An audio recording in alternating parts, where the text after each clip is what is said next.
Why is intracellular testing better in these cases? You're talking about versus serum, I'm Yeah, presuming. sorry, I should say. Yeah. Why is intracellular testing better than cellular? Well, intracellular is better at looking at vitamins, minerals, antioxidants, and amino acid levels, and it's a lot more accurate and informative than serum levels. Also, they are felt much earlier and are low on these tests, weeks or even months, even sometimes years ahead of the drop in serum levels. Plus, they are a ton cheaper to get than the serum levels if you're paying cash for them.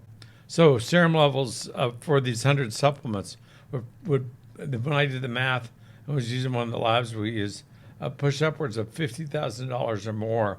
Last time I checked, and probably 30 or so of the antioxidants these guys test for just could not be readily run or even run no matter what. Yeah. So Just too tricky. yeah, it is too tricky. Yeah. So why are these intracellular levels so important when you're looking at genetic errors and SNPs of people, especially of those who have MTHFR? Yeah, genetic SNPs or errors like MTHFR usually damage you by causing vitamin deficiencies or inability to absorb some vitamins, or cause you to burn through vitamins. For example, VDR TAC, TAQ, if you're homozygous, if you're double homozygous, you're really in trouble. Causes you to utilize D3 much more quickly than someone else who doesn't have it would.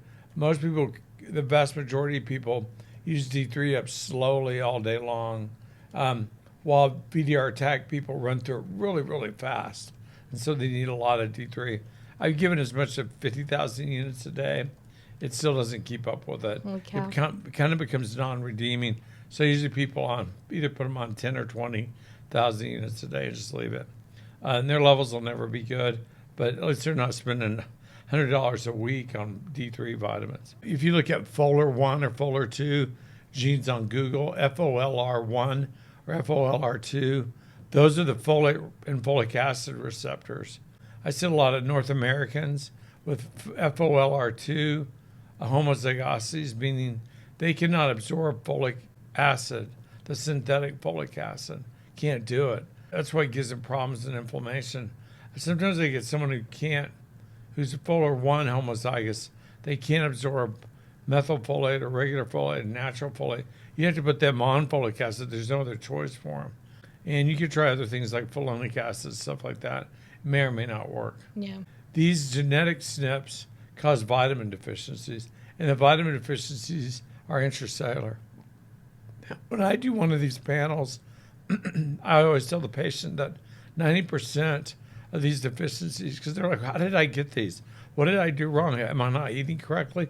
Because they'll have 14 severe deficiencies and feel exhausted, beat up, just crawling around, trying to make it through their day, trying to just live and survive. That's true. People are always wondering how they feel this way, why they do. It's just genetics and stress and having babies, stuff like that. Babies are wonderful and cute and God's blessings on all of us, but man, they sure suck the vitamins out of you when you're pregnant.